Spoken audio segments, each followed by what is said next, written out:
আসসালামু আলাইকুম রহমতুল্লাহ।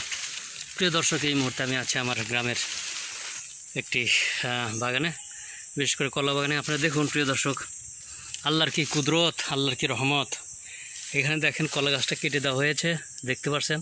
সেই কেটে দেওয়া জায়গা থেকে কলার থোরটা সুন্দর করে বের হয়েছে এবং বের হয়ে আল্লাহর রহমত দেখুন, সুন্দর কলার কাঁদি এবং সেখানে দেখুন কলার মুসি, অর্থাৎ পূর্ণাঙ্গ একটি কলার কাঁদ এখানে পড়েছে। আল্লাহর কি রহমত, আল্লাহর কি কুদরত। আলহামদুলিল্লাহ, আল্লাহ আল্লাহু আকবার।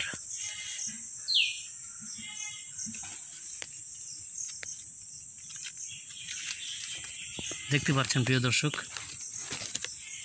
তাই আসুন আমরা সর্বদা আল্লাহ তাআলার শুকরগুজারি হই, আল্লাহ শুকরিয়া করি। আলহামদুলিল্লাহ।